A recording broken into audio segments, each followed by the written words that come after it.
Hello HSC 2026 base পরীক্ষার্থী বন্ধুরা, আজকে আমরা আবার চলে আসি তোমাদের জন্য একটি গুরুত্বপূর্ণ অধ্যায়, আইসিটি তৃতীয় অধ্যায় থেকে আমরা দেখে নিব বিগত বছরে কোন কোন কোয়েশ্চেনগুলো আসছিল এবং যেই কোয়েশ্চেনগুলো পড়ার পরে তোমার কাছে মনে হবে যে আগের চাইতে তোমার প্রিপারেশন অনেক বেশি ভালো হয়ে যাবে এবং পরীক্ষা আসার মতো অনেকগুলো গুরুত্বপূর্ণ কোয়েশ্চেন নিয়ে তোমাদের জন্য আমরা সাজেশন তৈরি করেছি। তো আমরা এখন আমাদের সেই বিখ্যাত সাজেশনটি দেখে নিব। তো আমরা দেখতে পাচ্ছি যে আমাদের আইসিটি তৃতীয় অধ্যায়, এই অধ্যায় থেকে প্রত্যেক বছরে দুইটি করে কোয়েশ্চেন আসে। তো আমরা এখান থেকে দেখতে পাচ্ছি যে 6টা টপিক থেকে আমাদের কোয়েশ্চেন আসে। 6টা টপিক থেকে কোয়েশ্চেন আসে। এই 6টা টপিক যদি তুমি ভালোভাবে পড়ো তাহলে দেখবে যে তোমার পরীক্ষায় অনেক ভালো করতে পারবে। তো আমরা প্রথমেই দেখবো যে আমাদের প্রথম টপিক এবং সবচেয়ে গুরুত্বপূর্ণ টপিক সংখ্যা পদ্ধতির রূপান্তর, সংখ্যা পদ্ধতির যে যোগ বিয়োগগুলো আছে।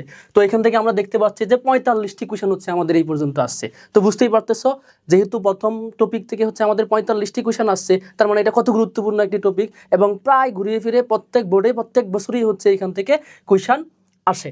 এখন কথা যে 45টি কোয়েশ্চেন তো আমার জন্য এই অল্প সময়ে পড়া পসিবল না, তাইলে আমি কিভাবে প্রিপারেশন নিব?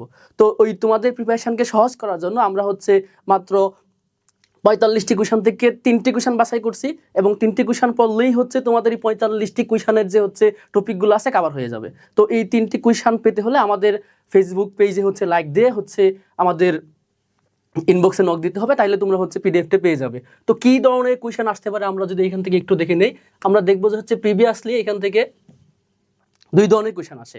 প্রথমত একটা কোয়েশ্চেন দেয় যে কোনো 3টি সংখ্যা দিবে। সাপোজ আমরা ধরি যদি a = 2e b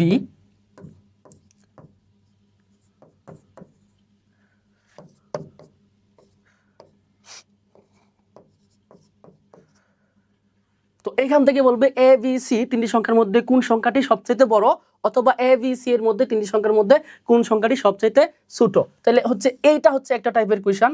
অথবা দিতে পারে যে এ বি সি 3টি সংখ্যার যোগফল বাইনারিতে প্রকাশ করো। তো আমাকে যদি বলে 3টি সংখ্যার যোগফল বাইনারিতে প্রকাশ করো, তাহলে আমাকে কি করতে হবে? প্রথমে 3টি সংখ্যা ইন্ডিভিজুয়ালি আলাদা আলাদা সংখ্যাতে দেওয়া আছে। প্রথমটা দেওয়া আছে হেক্সাডেসিমেল, তারপরে অক্টাল, তারপরে দশমিক সংখ্যায়। তো আমাকে কি করতে হবে? 3টি সংখ্যাকে যোগ করতে হলে যে কোনো একটা ফরম্যাটে নিয়ে আসতে হবে। হয় আমাকে 3টাকে বাইনারিতে নিয়ে আসতে হবে, অথবা আমাকে 3টাকেই দশমিকে নিয়ে আসতে হবে। 3টা সংখ্যা দশমিকে নিয়ে আসার পরে আমরা দশমিক সংখ্যা পদ্ধতি যোগ করব। যোগ করার পরে ওই যোগফলটাকে আমরা যদি বাইনারিতে রূপান্তর করি, দেন আমরা 3টা সংখ্যার এ বি সি এর বাইনারি আনসারটা পেয়ে যাব। তো আমরা প্রিভিয়াসলি কোয়েশ্চেনগুলো অ্যানালাইসিস করে দেখতে পাচ্ছি যে এই দুই ধরনের কোয়েশ্চেন আসে। অথবা মাঝে মধ্যে রূপান্তর করার জন্য দেয় যে সাপোজ ধর আবুল নামে একজন ব্যক্তি আছে, তার কতটুকু জমির পরিমাণ আছে। তো আমরা ধরে নিলাম যে তার 78 বিঘা জমি আছে।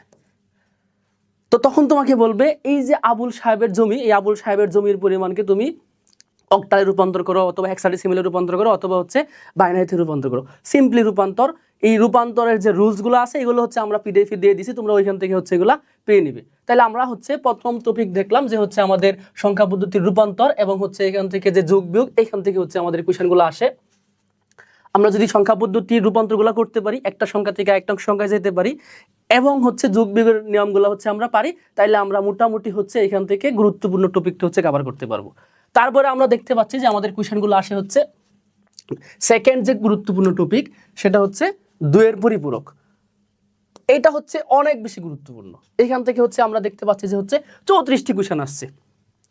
ঘুরিয়ে ফিরে প্রত্যেক বছরেই আমাদের 4 নম্বরের জন্য যে কোয়েশ্চেন ঘর থাকে, এই ঘরের মধ্যে 2-এর পরিপূরকের সাহায্যে পার্থক্য নির্ণয়, অথবা বলে যে যোগের মাধ্যমে পার্থক্য নির্ণয়। এই কোয়েশ্চেনটা প্রত্যেক বছরে আসে।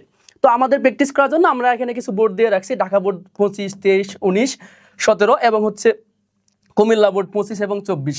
মোটামুটি এই কোয়েশ্চেনগুলো যদি আমরা সলভ করি, এই কোয়েশ্চেনগুলো সলভ করলে আমরা 2-এর পরিপূরকের সাহায্যে পার্থক্য নির্ণয় অথবা যোগের সাহায্যে পার্থক্য নির্ণয়, এই টপিকটা আমরা কভার করতে পারবো। তারপরে আমাদের যে টপিক থেকে কোয়েশ্চেন আসে সেটি লজিক ফাংশন। লজিক ফাংশন থেকে আমাদেরকে একটা ইকুয়েশন বের করতে বলে, যাকে আমরা বলি সরলীকরণ। এই সরলীকরণ মান বের করার পরে আমাকে বলে ওই সরলীকৃত মানের সত্যক সারণী নির্ণয় করো, অথবা ওই সরলীকৃত মানকে ন্যান্ড অথবা নর গেট দ্বারা বাস্তবায়ন করো। তো তোমরা জানো যে ন্যান্ড এবং নর গেটকে সার্বজনীন গেট বলা হয়, এবং এই গেট দ্বারা যে কোনো ইকুয়েশন অথবা যে কোনো অন্যান্য গেট বাস্তবায়ন করা যায়। এই জন্যই ন্যান্ড এবং নর গেট কি হচ্ছে সার্বজনীন গেট বলা হয়। তাহলে আমাদের কিরকম লজিক ফাংশন দেওয়া থাকতে পারে, সাপোজ ধরো হচ্ছে এরকম এ বি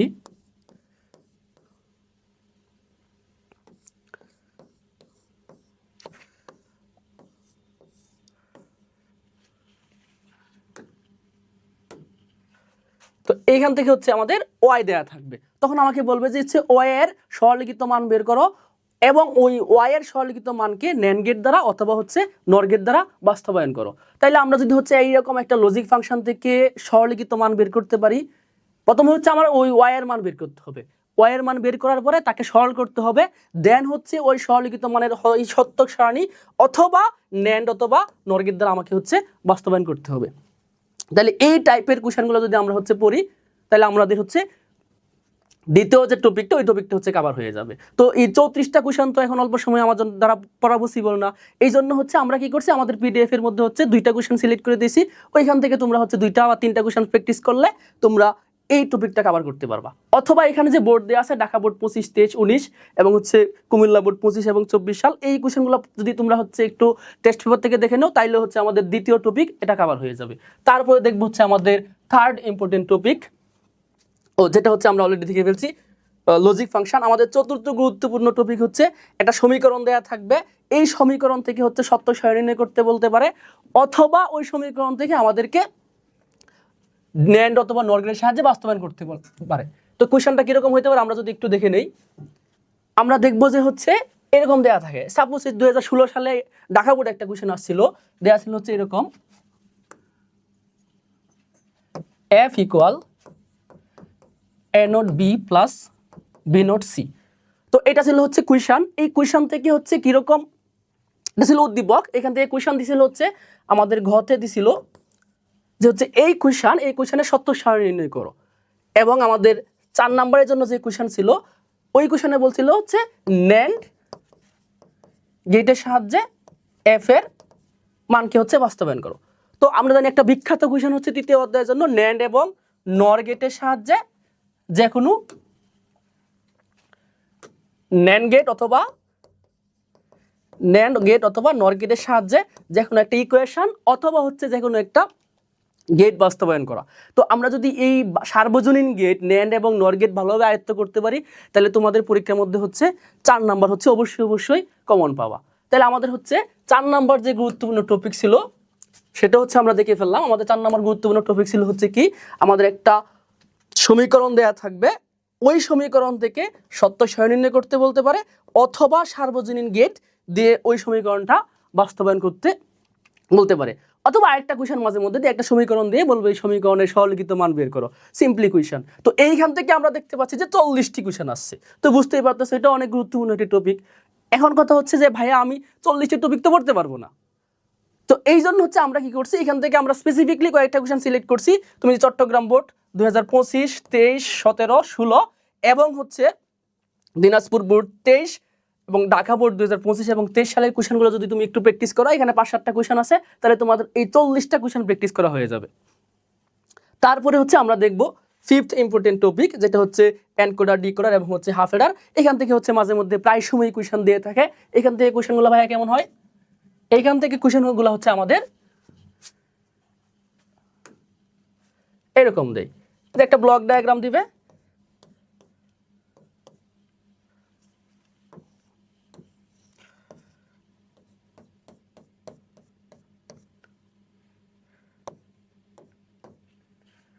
আর কিছুই দেওয়া থাকবে না। এটা হচ্ছে আমাদের চিত্র 1, এটা হচ্ছে চিত্র 2। তখন তোমাকে বলবে চিত্র 1 সিম্পলি ব্যাখ্যা করো, চিত্র 2 সিম্পলি ব্যাখ্যা করো। তো আমাকে এই গ্রাফ বা হচ্ছে ডায়াগ্রাম দেখে বুঝতে হবে চিত্র 1 এর মধ্যে আমাকে কি বলছে। তো আমরা দেখতে পাচ্ছি এখানে 2টা ইনপুট দিছি, 2টা আউটপুট পাইছি। তো আমরা জানি যে হচ্ছে এইরকম ব্লক ডায়াগ্রাম কার, এইরকম ব্লক ডায়াগ্রাম হচ্ছে আমরা পড়ছি হাফ এডার। তার মানে হচ্ছে আমার এই চিত্র 1 হচ্ছে হাফ এডারের ব্লক ডায়াগ্রাম, তারপরে এই হাফ এডারের ব্লক ডায়াগ্রামকে তোমাকে হচ্ছে ব্যাখ্যা করতে হবে। আমরা জানি একটা ব্লক ডায়াগ্রাম কিভাবে ব্যাখ্যা করা লাগে, প্রথমে হচ্ছে তার সংজ্ঞা দিতে হয়, তারপরে হচ্ছে ব্লক ডায়াগ্রামটা দিতে হয়, তারপরে সত্যক সারণী, এবং হচ্ছে ওই সত্যক সারণী থেকে আমার এখানে ইকুয়েশন নিয়ে আসা লাগে, ওই ইকুয়েশন থেকে তারপরে হচ্ছে আমাদের লজিক গেটটা অঙ্কন করতে হয়। তারপরে হচ্ছে চিত্র 2, ওইটা হচ্ছে সেম টাইপের কোয়েশ্চেন। এখান থেকে তোমাকে বলবে এই চিত্র 2 বর্ণনা করো, যে চিত্র 2 হচ্ছে আমরা দেখতে পাচ্ছি যে হচ্ছে এখানে 8টা ইনপুট আছে, 3টা আউটপুট আছে। তো এটা হচ্ছে আমরা কোথায় পাই, এটা হচ্ছে আমাদের এনকোডার। তো এখানে হচ্ছে সেম ব্যাখ্যা, যে প্রথমে সংজ্ঞা, তারপরে হচ্ছে ব্লক ডায়াগ্রাম, তারপরে সত্য সারণী, তারপরে তার একটা ইকুয়েশন আসবে, দেন হচ্ছে ফাইনালি আমরা ওই ইকুয়েশনের জন্য লজিক গেট বাস্তবায়ন করব। তো আমরা দেখে নিলাম যে হচ্ছে আমাদের হাফ এডার, ফুল এডার এবং এনকোডার, ডিকোডার, এখান থেকে হচ্ছে কিছু কোয়েশ্চেন আসে। এখান থেকে হচ্ছে আমরা প্রিভিয়াসলি কিরকম কোয়েশ্চেন পাইছি, এখান থেকে হচ্ছে আমরা যদি দেখি বিগত 7 বছরে হচ্ছে এখান থেকে 17টি কোয়েশ্চেন আসছে। তো প্রায় সময় এখান থেকে হচ্ছে কোয়েশ্চেন আসে। তারপরে হচ্ছে রিসেন্টলি একটা টপিক থেকে কোয়েশ্চেন আসা শুরু করছে, যেটা থেকে আগে খুব বেশি কোয়েশ্চেন আসতো না। তো এখান থেকে হচ্ছে আমাদের বিভিন্ন প্রকার কোড, ফ্লিপ ফ্লপ, রেজিস্টার এবং হচ্ছে কাউন্টার, এখানে অনেকগুলো টপিক যদি একসাথে আসে, এখান থেকে হচ্ছে মোট আমাদের হচ্ছে 3টি কোয়েশ্চেন আসছে। তো এখন হচ্ছে কোড গুরুত্বপূর্ণ টপিক হয়ে দাঁড়াইছে, এবং কাউন্টার থেকেও দেখা যাচ্ছে যে রিসেন্ট কোয়েশ্চেন আসা শুরু করছে বিভিন্ন ধরনের হচ্ছে কলেজগুলোর মধ্যে। তো এইটাও তোমরা হচ্ছে একটু দেখে নিতে পারো। তো এই হচ্ছে আমাদের 6টা টপিক। এই 6টা টপিক যদি হচ্ছে আমরা পড়তে পারি, 6টা টপিক থেকে অনেকগুলা কোয়েশ্চেন আসছে। তো এতগুলা কোয়েশ্চেন তো আমরা পড়তে পারবো না, এখানে আমরা কিছু বোর্ড দিয়ে দিয়েছি। এই বোর্ড কোয়েশ্চেনগুলো তোমরা যদি হচ্ছে পরীক্ষা যাওয়ার আগে একটু প্র্যাকটিস করে যাও, এবং আমরা হচ্ছে আমাদের একটা পিডিএফ দিয়ে দিব, যেখানে সাজেশন টাইপের প্রত্যেকটা টাইপের হচ্ছে উত্তরগুলো দেওয়া আছে। ওইটা পড়ে গেলে তোমার প্রিপারেশন হচ্ছে 100তে 100 হবে, এবং আশা করা যায় যে তোমার পরীক্ষা হচ্ছে অনেক ভালো কমন আসবে এবং পরীক্ষাটা তোমার আশানুরূপ হবে। তো এরপরে হচ্ছে আমরা দেখে নিব যে হচ্ছে আমরা কোথা থেকে হচ্ছে শিখবো। হ্যাঁ, তোমাদেরকে আমরা যেটা বলতেছিলাম যে হচ্ছে আমরা তো হচ্ছে সাজেশন দিয়েছি যে 6টা টপিক থেকে 3য় অধ্যায়ের মধ্যে হচ্ছে কোয়েশ্চেনগুলো আসে। তো এই 6টা টপিক কোথায় থেকে পড়বো? বইয়ের মধ্যে তো অনেক পড়া। 3য় অধ্যায় জানো যে তোমরা হচ্ছে সেই ফার্স্ট ইয়ার থেকে যখন পড়া শুরু করো, একেবারে হচ্ছে লাস্ট পরীক্ষার আগ পর্যন্ত পড়ো, তারপরেও হচ্ছে পারি না। তো তোমাদের এই কঠিন কাজকে সহজ করার জন্য আমরা হচ্ছে প্রত্যেকটা টপিক সুন্দরভাবে হচ্ছে সাজিয়ে দিয়েছি, এবং সবচেয়ে মজার বিষয় হচ্ছে আমরা পিডিএফটা এমনভাবে তৈরি করছি লাল এবং সবুজ কালার দিয়ে, লাল এবং সবুজ কালার, এবং হচ্ছে আরেকটা কালার ইউজ করছি আমরা হচ্ছে ইয়েলো কালার। এই যে কালারিং যে লেখাগুলো আছে, এগুলো তুমি যদি পড়ে যাও তাহলে তোমাদের এমসিকিউ এবং হচ্ছে খ এবং খ কোয়েশ্চেনগুলো হচ্ছে তোমরা পারবা। তো আমরা এই পিডিএফ এর মধ্যে টপিক ওয়াইজ বা হচ্ছে আমাদের যে টাইপ ভিত্তিক সম্পূর্ণ বিভিন্ন বছরের যে কোয়েশ্চেনগুলো আসছে ওইগুলো অ্যানালাইসিস করে আমরা হচ্ছে এই পিডিএফটি তৈরি করেছি। সিম্পল তোমাদেরকে যদি আমি একটা জিনিস দেখাই, দেখো আমরা সংখ্যা পদ্ধতিতে রূপান্তর করি। আমরা জানি একটা সংখ্যা থেকে অন্য সংখ্যায় অনেকভাবে রূপান্তর করা যায়। তো 3 ভাবে মেনলি রূপান্তর করা যায়। আমরা এখানে 3টা টাইপ হচ্ছে আলোচনা করেছি। তো প্রথম টাইপ, এখানে হচ্ছে আমরা যে কোনো একটা সংখ্যা থেকে অন্য যে কোনো সংখ্যা যাইতে পারি। তো যাওয়ার জন্য কতগুলো রুলস আছে। প্রথম হচ্ছে আমরা এটা কতগুলো কেসে ভাগ করে নিছি। প্রথম কেস, দশমিক থেকে অন্য যে কোনো সংখ্যায় রূপান্তর। তো তোমরা প্রথম থেকেই যে পড়ে আসছো যে হচ্ছে আমরা দশমিক সংখ্যা থেকে অন্য সংখ্যা কিভাবে রূপান্তর করতে পারি। একটা সংখ্যা ধরো হচ্ছে আমাদের 35 দেওয়া আছে, এই 35 সংখ্যাটিকে আমাকে যদি বলে বাইনারিতে রূপান্তর করো, বাইনারিতে রূপান্তর করতে বলতে পারে, অথবা হচ্ছে আমাকে অক্টালে রূপান্তর করতে বলতে পারে, অথবা আমাকে হচ্ছে এই সংখ্যাটিকে হেক্সাডেসিমেলে রূপান্তর করতে পারো। এই 4টা হচ্ছে আমাদের বইয়ের মধ্যে আছে। বাট সবচেয়ে অদ্ভুত ব্যাপার হচ্ছে মাঝে মধ্যে এরকম দেয় যে হচ্ছে 35, এই 35কে এই সংখ্যায় রূপান্তর করো। বাট এই যে 4 ভিত্তিক সংখ্যা পদ্ধতি, এটা তো আমরা কোথাও পড়ি নাই। তো এটা কিভাবে রূপান্তর করব? রুলস বাই একটাই, যে হচ্ছে আমরা দশমিক থেকে অন্য সংখ্যায় যাব, বাইনারিতে গেলে 2 দিয়ে ভাগ, অক্টালে গেলে 8 দিয়ে ভাগ, হেক্সাতে গেলে 16 দিয়ে ভাগ, 4 ভিত্তিক সংখ্যাতে গেলে আমাকে 4 দিয়ে ভাগ দিতে হবে। এখানে 4 না দিয়ে আমাকে অন্য কিছু দিতে পারে, আমাকে বলতে পারে যে হচ্ছে 75, যেটা হচ্ছে চট্টগ্রাম বিশ্ববিদ্যালয় ভর্তি পরীক্ষা হচ্ছে 2018 সালে আসছিল। এই 75 সংখ্যাটিকে তোমাকে বলতে পারে যে ভাইয়া এটাকে তুমি হচ্ছে 3 ভিত্তিক সংখ্যা পদ্ধতিতে রূপান্তর করো। তাহলে আমরা এটা কিভাবে রূপান্তর করব? আমরা হচ্ছে এই যে 3 ভিত্তিক সংখ্যা আমরা সিম্পলি 3 দিয়ে ভাগ দিব। ভাগ দেওয়ার রুলস তোমরা হচ্ছে জানো। ভাগ দেওয়ার পর হচ্ছে একটা ভাগফল, একটা ভাগশেষ আসবে। ওই যে রুলসে হচ্ছে আমরা বাইনারিতে রূপান্তর করতাম, সেম একই রুল ব্যবহার করে হচ্ছে আমরা এই 3 ভিত্তিক সংখ্যা পদ্ধতিতে রূপান্তর করব। এবং এটা কিভাবে করতে হবে, যেহেতু শর্ট টাইম, আমরা সিম্পলি একেবারে প্রত্যেকটা রুলস তোমাদের হচ্ছে এখানে লিখে দেওয়া আছে। এই এতক্ষণ আমি যে কথাটা বলতেছিলাম যে আমরা যদি দশমিক সংখ্যা থেকে অন্য যে কোনো সংখ্যায় রূপান্তর করতে হলে উক্ত দশমিক সংখ্যাটিকে অন্য যে সংখ্যায় রূপান্তর করতে হবে, সেই ক্ষেত্রে হচ্ছে পূর্ণ সংখ্যার ক্ষেত্রে ওই সংখ্যার বেস দিয়ে ভাগ করতে হবে, এই ভাগ করতে হবে, এবং ভগ্নাংশের ক্ষেত্রে হচ্ছে বিশেষ নিয়মে গুণ করতে হবে। আমি এতক্ষণ যে কথাটা বলতেছিলাম এটাই হচ্ছে এখানে লেখা আছে। এই যে বিভিন্ন এক্সাম্পলগুলো এখানে দেওয়া আছে, যে ডেসিমেল সংখ্যা থেকে বাইনারি সংখ্যা রূপান্তর, এই যে এখানে হচ্ছে একটা এক্সাম্পল দেওয়া আছে, আবার ভগ্নাংশের এক্সাম্পলটা হচ্ছে এখানে দেওয়া আছে। তো এইভাবে হচ্ছে টাইপ ভিত্তিক প্রত্যেকটা রূপান্তর হচ্ছে দেওয়া আছে। এবং এটা বোঝার জন্য তোমার আলাদা করে হচ্ছে কোনো স্যারের কাছে যাইতে হবে না, কোনো টিচারের কাছে প্রাইভেটে পড়তে হবে না। তুমি যদি বাংলা রিডিং পড়তে পারো এখান থেকে পড়বা, এবং হচ্ছে এখানে যে কথাটা লেখা আছে ওই রুলসটা ফলো করলে তুমি হচ্ছে রূপান্তর করতে পারবা। এভাবে টাইপ ভিত্তিক আমরা হচ্ছে রূপান্তরগুলো এখানে দিয়ে দিছি। আমরা চাইলে প্রথম টাইপ বা হচ্ছে এই রুলস ফলো করে ইউজ করতে আমরা সংখ্যা পদ্ধতি রূপান্তর করতে পারি, অথবা আমাদের হচ্ছে পিডিএফ এর মধ্যে পরবর্তীতে হচ্ছে আরেকটা রুলস দেওয়া আছে, সেভাবে হচ্ছে আমরা চাইলে রূপান্তর করতে পারি। এটা হচ্ছে আমাদের টাইপ 2। তো টাইপ 2 তে কি দেওয়া আছে, যে আমি চাইলে ডেসিমেল থেকে বাইনারি, আবার বাইনারি থেকে চাইলে ডেসিমেল, অথবা অক্টাল থেকে ডেসিমেল, ডেসিমেল থেকে অক্টাল, অথবা আমি চাইলে অক্টাল থেকে বাইনারি, সবগুলো হচ্ছে একই রুলস। কিভাবে? আমাকে যদি বলে অক্টাল থেকে বাইনারিতে আসো, তো তুমি মনে করো হচ্ছে শুধু একটা রূপান্তর শিখবা, কি, যে আমি অন্য সংখ্যা থেকে কিভাবে ডেসিমেলে আসতে পারি। তাহলে আমি অক্টাল থেকে যদি ডেসিমেলে আসতে পারি, তাহলে আমরা একটু আগেই শিখছি ডেসিমেল থেকে কিভাবে হচ্ছে বাইনারিতে যাওয়া লাগে। আবার আমাকে যদি বলে যে হচ্ছে হেক্সাডেসিমেল থেকে বাইনারিতে যাও, তুমি হেক্সাডেসিমেল থেকে বাইনারিতে যাওয়ার রুলস যদি তুমি না জানো, তাহলে আমরা কি করবো, হেক্সাডেসিমেল থেকে ডেসিমেলে আসবো, ডেসিমেল থেকে হচ্ছে বাইনারিতে যাব। তো আমরা হচ্ছে ওই একটা রুলস দিয়েই সবগুলো রূপান্তর হচ্ছে করে ফেলতে পারবো। তো এইভাবে হচ্ছে আমাদের সিকিউ এবং হচ্ছে এমসিকিউর জন্য তোমরা দেখবা যে হচ্ছে এখানে কিছু লাল সবুজে দাগানো আছে, ওই কালার পড়াগুলো তোমরা যদি একটু পড়ে যাও তাইলেই হচ্ছে তোমরা পরীক্ষার মধ্যে কমন পাবা ইনশাল্লাহ। তো এখানে আমরা আরেকটা বিষয় দেখতে পাচ্ছি, এখানে হচ্ছে খ বা 2 নম্বরের কোশ্চেনের জন্য মাঝে মধ্যে কোশ্চেন আসে, যে এখানে একটা কোশ্চেন দেওয়া আছে 7 + 1 মানে 7 + 1 যদি আমরা যোগ করি তাহলে হচ্ছে 10 আসে। কিভাবে হয় এটা? নর্মালি আমরা 7 আর 1 যোগ করলে কত হওয়ার কথা ছিল? 8 ছিল, বাট হচ্ছে এখানে কত হয়ে গেছে? 10 হয়ে গেছে। তোমার কাছে এটা জানতে চাইছে যে 7 আর 1 যোগ করলে 10 হয় কিভাবে, অথবা 5 আর 3 যোগ করলে 8 হওয়ার কথা ছিল, ওইটা 10 হয় কিভাবে।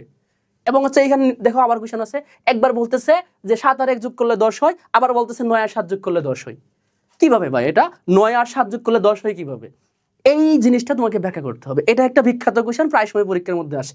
এই কোশ্চেনের আনসারটা আমাকে কিভাবে দিতে হবে এটা আমাদের স্লাইডের মধ্যে হচ্ছে লেখা আছে। তাহলে স্লাইডটা যদি আমরা পড়ি এবং হচ্ছে পিডিএফটা যদি হচ্ছে আমরা পড়ি, আমাদের ক, খ, গ, ঘ সবগুলা কোশ্চেনের আনসার হচ্ছে আমরা এখান থেকে শিখতে পারবো।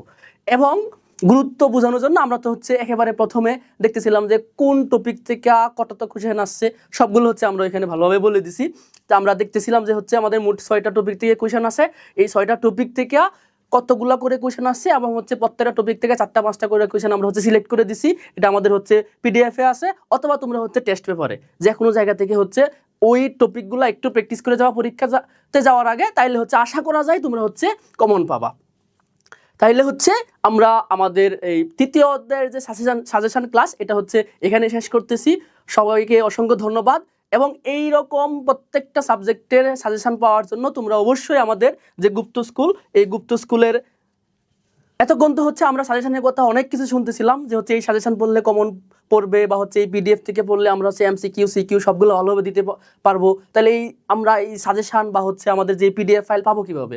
তাহলে এই যে আজকের যে ভিডিওটি আছে, এই ভিডিওটি হচ্ছে শেয়ার করে বন্ধুদের মধ্যে শেয়ার করে তোমরা হচ্ছে এই স্ক্রিনশট হচ্ছে আমাদের ইনবক্সে দিবা, এবং ইনবক্সে আমাদের স্ক্রিনশট দেওয়ার সাথে সাথে আজকের যে হচ্ছে গুরুত্বপূর্ণ সাজেশন এবং হচ্ছে আমাদের যে পিডিএফ কোশ্চেনের আনসার তোমাদেরকে হচ্ছে দিয়ে দেওয়া হবে। ফেসবুক পেজ এবং হচ্ছে ইউটিউব রয়েছে, তোমরা হচ্ছে এখানে যুক্ত হয়ে যাবা। তাইলে হচ্ছে আমাদের যে রেগুলার আপডেটগুলো আমরা হচ্ছে প্রতিদিন বাংলা, ইংরেজি এবং হচ্ছে আইসিটিতে তোমরা যাতে ভালো করতে পারো, এই জন্য রেগুলার তোমাদের জন্য হচ্ছে আমরা এই টাইপের গুরুত্বপূর্ণ বিভিন্ন বছরের কোশ্চেন অ্যানালাইসিস করে সাজেশন তৈরি করতেছি, এবং হচ্ছে ওই সাজেশন থেকে গুরুত্বপূর্ণ কিছু কোশ্চেন হচ্ছে দিয়ে দিচ্ছি, যাতে তোমরা এগুলা পড়ে পরীক্ষায় ভালো একটা রেজাল্ট করতে পারো। তো তোমরা অল্প পড়ে যাতে অনেক ভালো রেজাল্ট করতে পারো, সেই জন্যই হচ্ছে আমরা নিরলসভাবে গুপ্ত স্কুলের টিম মেম্বাররা হচ্ছে প্রতিদিন খেটে যাচ্ছি।